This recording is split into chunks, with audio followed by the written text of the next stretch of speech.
Well, first, on behalf of everybody here, we want to say congratulations on winning the jury prize this year at Sundance for this documentary.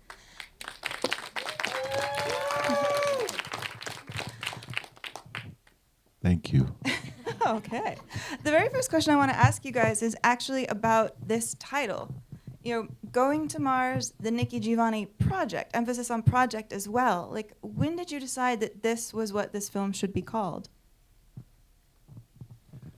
That was late in the game. It was like untitled Nikki Giovanni Project for a while. But I was looking at the screen and I was seeing that it ends with Nikki reading that poem.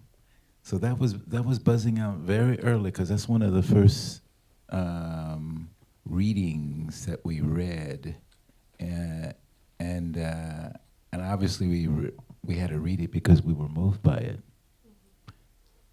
What do you think? Well, I think partially the actual title of the film and the idea of going to Mars, we're critically the Black Eyed Pea, being sort of the spine of the film that we would go back to, happened relatively early.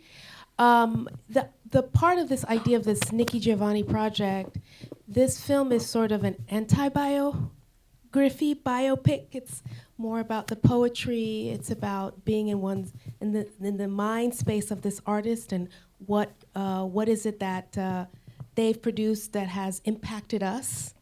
And it's kind of a homage or ode to John Okumfram's film, The Stuart Hall Project, which it was Who sort didn't of come to see our film in London. Yeah, no, he didn't. But, and so we very much enjoyed that film, and there was something about it that was an inspiration for us in how we approached this. And the idea also that her project is to go to Mars, both literally and metaphorically. And so that's sort of how we ended up with that title. I mean, I can see what drew the two of you as filmmakers to want to dive into the world of Nikki, to explore her. I mean, you are both, as artists, people who come to being documentary filmmakers with a really strong passion for just understanding how the world works. You both have educations. Yours is in psychiatry, yours is in law. Nikki herself, her poems touch on like art, justice, history. It's such a blend of all of these powerful things that are worth discussing. But what I want to know is, we hear from her so strongly about her ideas of who should tell her story and how it should be done. So how did the two of you win her trust, win her blessing to make this film? That's what we do. No, and I mean that seriously. We are storytellers, but I think what we prioritize is trust. And it wasn't easy. So first of all, we called her up. She said, okay, but there's a backstory. She said no. And Jenny, her spouse, convinced her. But maybe you ought to take that question. No, I mean, as filmmakers, as storytellers who've worked a lot in observational work, the first emphasis is really establishing a relationship. And I remember the first weekend I went, after we spoke to Ginny and Nikki on Zoom, I was there that weekend and they were just serving me champagne the whole weekend. And so we had a really wonderful time, and I was like, okay, I could spend some time with these women, and I think they felt that they could spend some time with us as well. But I do think there's a flip side to that. Yes, Nikki wasn't really, she will say to people, you know, documentaries about people are when you make those when they're dead.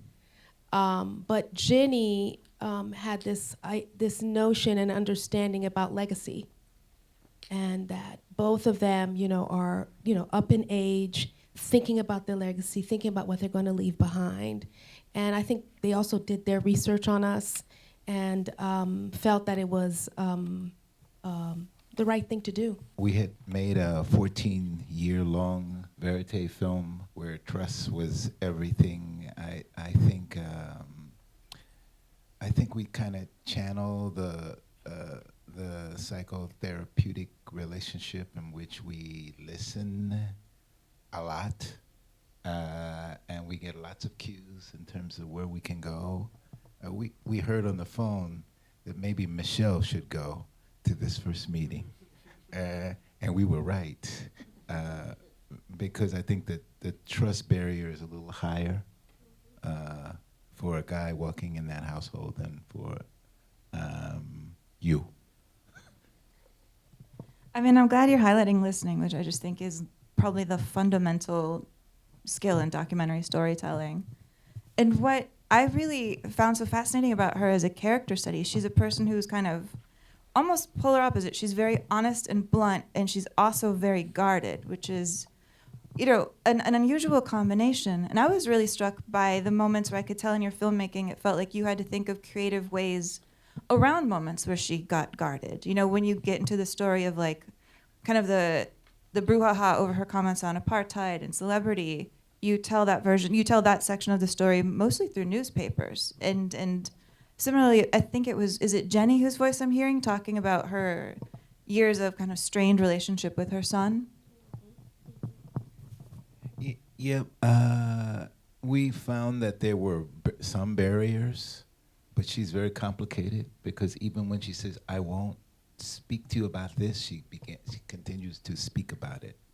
But we realized that everything is important in her life. There's a poem. And so we were challenged as filmmakers to find the poems that address certain parts of her life. We found some quite difficult to find. South Africa was one. We combed through 3 years of newspaper. Like at one point, every night I was combing through newspaper.com in every effing city in America. And I realized something. There's the same guy writing the same newspaper article. And but it was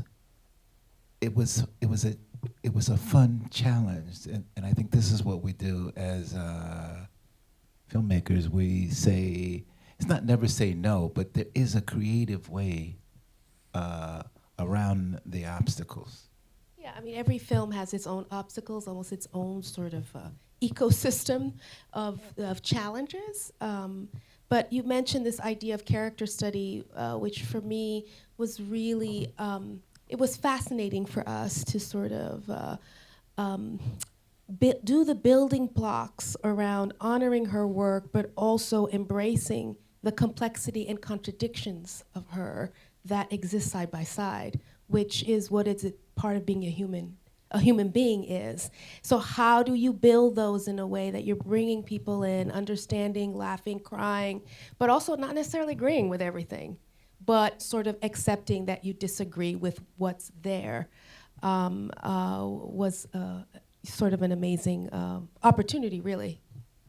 Yeah, I mean, we're currently living in, I think, such a time of introspection where you're supposed to grapple with your own trauma, and to hear somebody say, I don't want to talk about something that's going to make me sad, feels like almost really radical in 2023.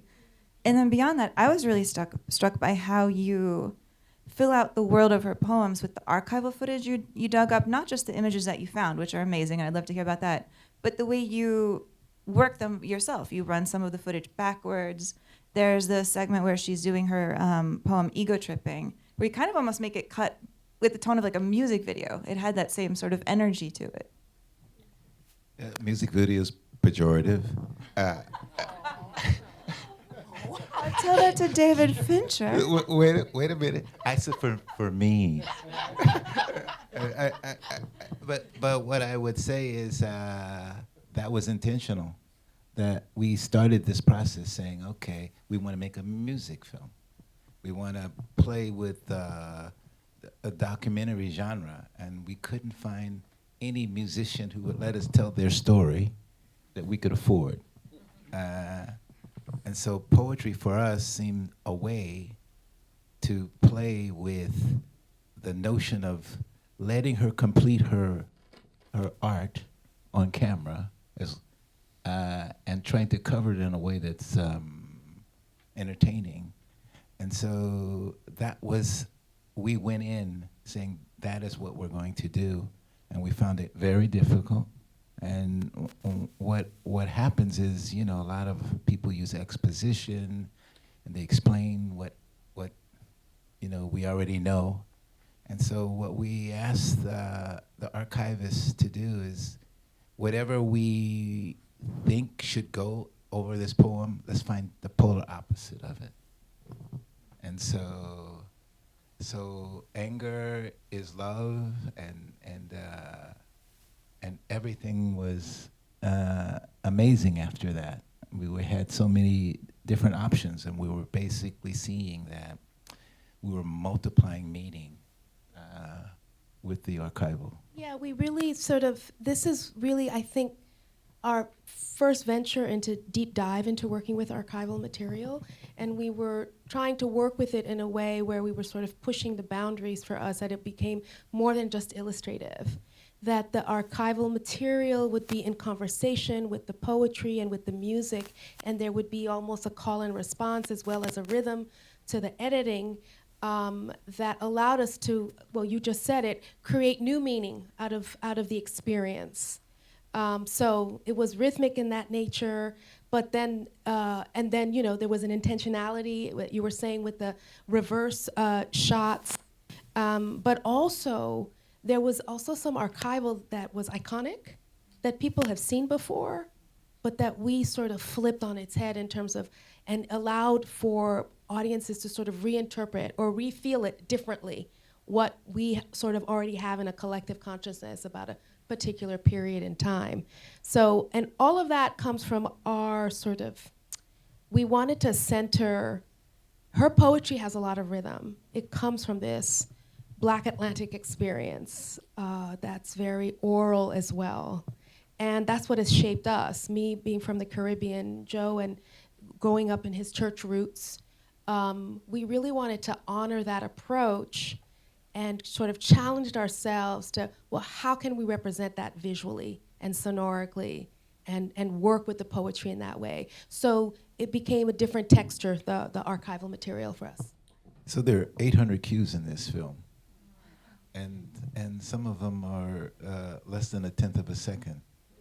And I'm thinking, okay, are people gonna see that cue of her son in front of the house by himself when he's 16? No, but they're gonna feel it.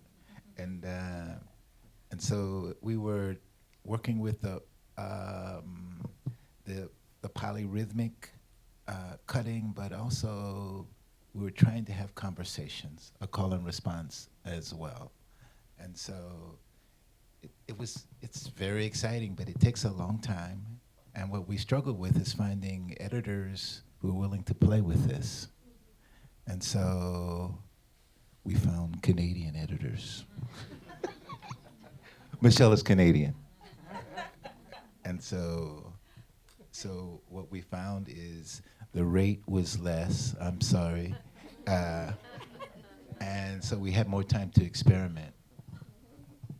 If there are any Canadian music video directors in here, I think you're in trouble. Sorry.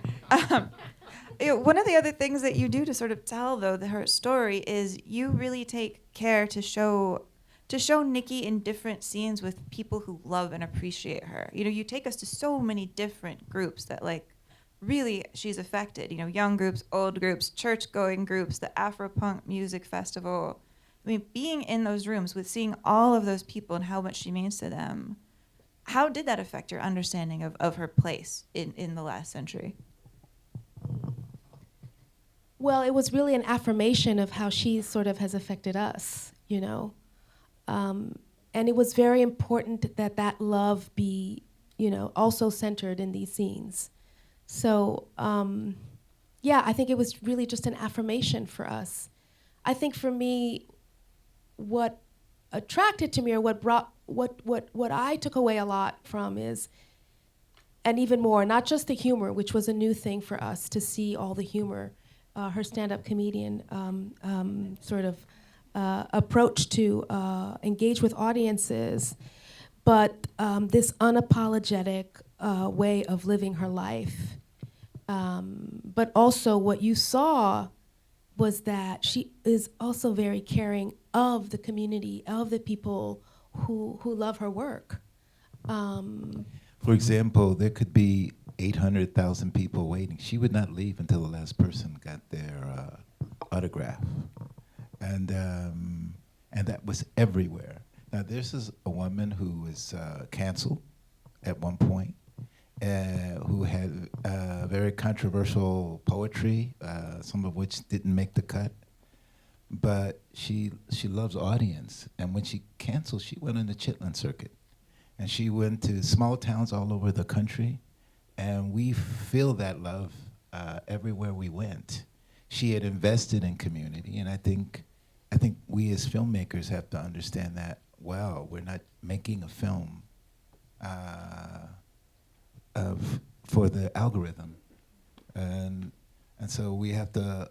Although we make the film for ourselves, it's really about community, not only just in distributing the film, but the making of the film. And I think that's why they resonate. Yeah, this film resonates. She's a great example also for youth, because I know there were people who were watching, younger artists and folks who really connected to just the small bit that she talked about. Oh, I know no one's going to distribute my poetry, so I'm just going to get the money and publish the books and go, door to door, library to library now, or I'm sorry, bookstore to bookstore. And the idea that she understood she had an audience and invested in that, and and her way of giving back is spending that time with a community that is appreciating her work, is, I think, a lesson for us today. Yeah, I was really struck in the scenes where she was talking to the younger audience. You made that choice to kind of cut between all the questions they were asking her, and they wanted to know personal things about how to live in the world. And it was almost more important to see what they wanted to know from her than what her answers were. I mean, we are going to be throwing this to audience questions in a little bit, where there will be answers, but before, I have a couple very random questions that I do want to ask you. Did she happen to change your mind on Rudolph the Red-Nosed Reindeer? I wasn't feeling Rudolph beforehand. That's true. but what she did is she helped me understand the power of poetry, and what the poet's job is to make us question. And I think particularly now when questioning has gone out the window, when there's a master narrative that's being pushed constantly, who's going to stand up and say, let's look at that from another point of view? And I appreciate that. Even though I didn't agree with her on many of her positions, I learned to love her. But also learning to see things outside of the box, see things from the, critique the master narrative in a way that enlightens and brings other so many potential ways of being that are important. But the other thing that particular scene I felt was really strong is that she made that space safe in how she communicated her thoughts to these young folks, to the point that they could feel comfortable enough to ask those personal questions. That's a gift, and being in that presence and being in those audience moments, you can feel that energy and people connecting to that. Yeah, I think her youthful energy is so striking. There was a story that I heard about her, and I wasn't sure if it was true. I thought I'd run it by you as the experts, which is, we can see in the film she has her tattoo that she got in honor of Tupac Shakur, who she really admired a lot of his work, and so she had Thug Life tattooed on her forearm. I heard, and I don't know if this is true, that she initially wanted to get that tattoo on the side of her face. I don't know about that one. I don't know about that one. I don't know either, but it wouldn't surprise me. Yeah. Well, on that note, we are going to, our wonderful Armando is going to be running around with a microphone to take audience questions. So if you've got one, just raise your hand. Before someone answers that question, I saw something in the film that I know we used a promise in her house. Every time you go in the house, the light bulbs are humming or glowing, and I no one's ever noticed that.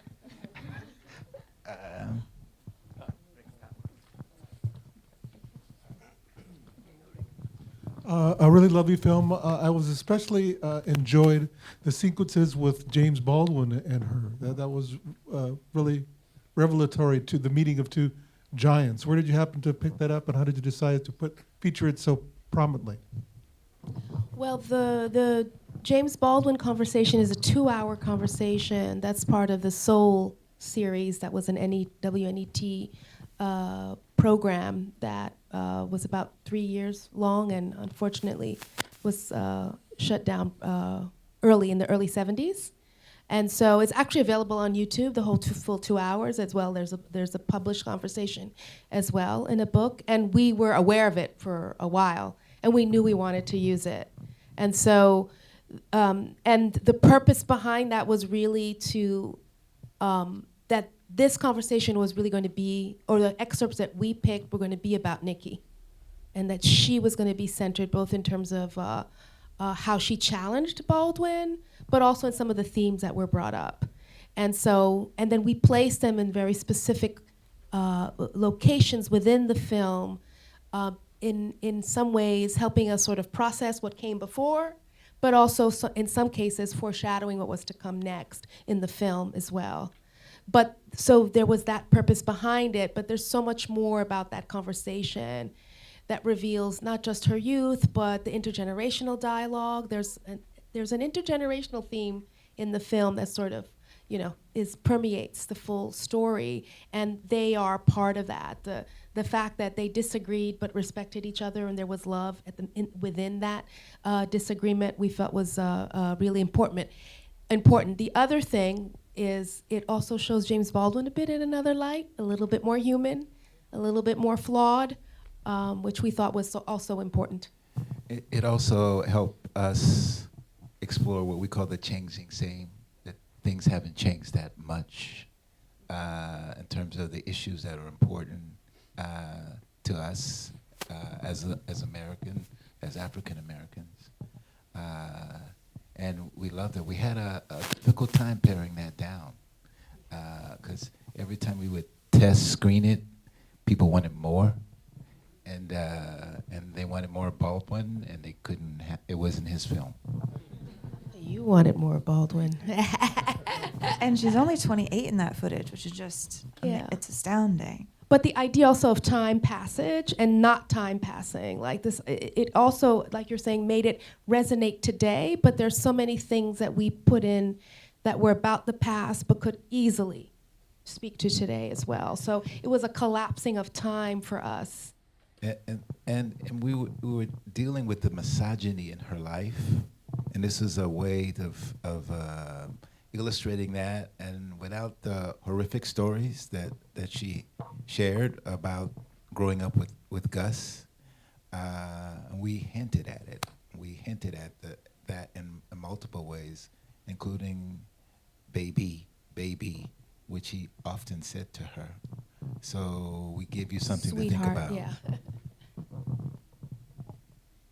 Thank you so much for being here. I'm really curious to hear more about the post process, working with both your editors and your composer, especially because you had so much archival material and you said you wanted room to experiment with the editors that you brought on board. How much footage did you have before they were involved, and what was your process like? Do you like sitting with an editor? Do you like having them work on a cut and then they show you something? And then I was wondering if you could speak to that process for your composer as well.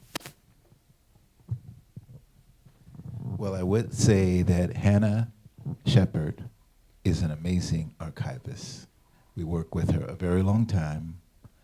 She's very patient, and we had the kind of relationship where we would talk about what we needed and what we didn't like, and she was so responsive. I mean, her love for the work is incredible. A lot of the Archival producer. She was. Yes. I'm starting with archivists. But you want to go to music? The musicians were Chris Pattershaw and Samora Pinderhughes. Amazing musicians. They came in early, like 2 years before. Didn't do much, but watched a few clips. but I think they got the film, and that's why we chose them. They're what you call stretch musicians. It's a little bit of what we used to call jazz and hip hop, and they understand cinema, and I think they did an amazing job. But for us, they were very communicative. Like everything was discussed and emotionally and in terms of how we can improve it. And unfailingly, they didn't really worry about criticism. Yeah, I mean, with regards to the music, the communication was key. There was a lot of communication, and some cues worked really well for us relatively quickly, but others, they got a little scared because we started to get down to the notes in some places, especially the one with Can You Kill, the poem Can You Kill was so delicate in terms of understanding the balance between the tone of the music, what we were watching, and what was being said required a lot of sort of exercise and back and forth. I remember we had a panel conversation with Chris at another festival, and we talked about the fact that one was really the hardest one to sort of hit on the nail. But then there were others that were just so beautiful for us, and I think it is at the bottom the communication and putting the egos to the side in terms of understanding where we want to get at with the cues. With regards to I think you asked about the editor, right? Did you ask about editing, or was it just post in general? Yes. Yeah, right, okay. So the editing process really depends on the relationship with the editor. I think we work differently with different editors and at different stages that we were at. Those two are the lead editors, but we had a number of other editors, some who did not last with us. One in particular, I'll tell you this story because it's really, again, going back to your first question about character study. To be able to embrace Nikki and all of her contradictions and not judge in a certain way so you can really get the best piece possible, you have to be open to those contradictions. You have to be open and being okay and at ease with what's being said and being able to work. We had an editor who really couldn't get past certain aspects of who she was and didn't feel comfortable. Ultimately, this was we realized that after many months and some money that it was not going to work, and it had to do really with the psychological sort of relationship with the actual character. And so, but then we found someone that we ended up waiting. We waited 8 months for this particular person, was more experimental, that was Tara Long, and who loved every aspect of Nikki's humanity and contradictions and was able to kind of dig into these. I wouldn't say she loved, but she understood. She says, Nikki will start off saying things, and then she'll move in another direction, that's like me. But I'm eventually coming back to the point. And she saw that almost immediately. So we knew that she was the one. But we also were dealing with editors who traditionally edit an entire film. And so what we wanted different skill sets. We wanted a strong experimental. And then we wanted structure. And then we wanted some Afrofuturist space. So we brought in someone else for that. Yeah. We took the film to a dear friend, Reggie Allen, lives in D.C., says, here's the film, you got 3 weeks, do whatever you want with it, but we're only gonna pay you for one. And he came back and he says, I got Nikki flying to space and coming back, and we're gonna do this, and so we looked at it, and it was some amazing stuff. We got rid of 90% of it, and it was beautiful. And then we sent it back to the structural person to make it was right, and then we sent it, and so the team, even though they were off the film, they were helping each other edit. Mm-hmm. So we realized that we developed a little community of editors. and they were communicating back and forth between Toronto, Washington, D.C., New York. and New York. This will be our last question. Okay. Well, that was our last question, or was another one coming? First of all, I want to say congratulations on making a beautiful film that fully captures the humanity and the artistry of Nikki Giovanni. Two-part question. What did you surprisingly learn about her during this process that you weren't aware of at the beginning? And what did you learn about yourselves going through the process that you took away at the end? Well, I'm going to take the easy question.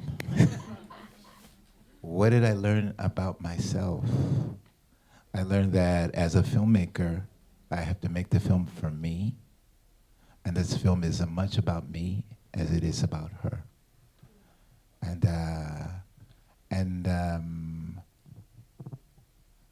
I realized that many of the experiences that I had as a child growing up here, not far from here, maybe far, is a story that I needed to tell. So it's not just her, but it's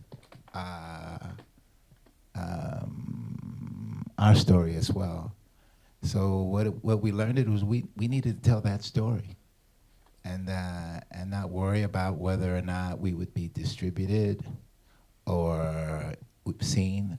Luckily, HBO decided we were worthy of distribution, so you can watch it on that platform soon. Now, what did you learn about her?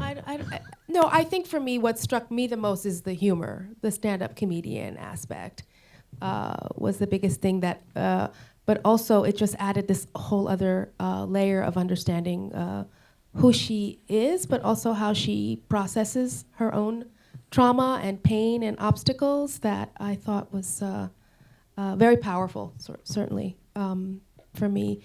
I don't know about in terms of, I think I've come out of it. It's more about how she's rubbed off on me in terms of being at a stage in my sort of career, thinking about being very also unapologetic, but also having a confidence in what I want to express and how I want to express it, and being able to be open to experimentation without letting sort of ego or insecurity interfere, although it does, but being aware of it more. So I feel that that's been sort of my biggest takeaway. I love that. Well, everybody, I want to thank you for coming out tonight. I want to thank the IDA for hosting us. And now it's time to raise a glass to these filmmakers.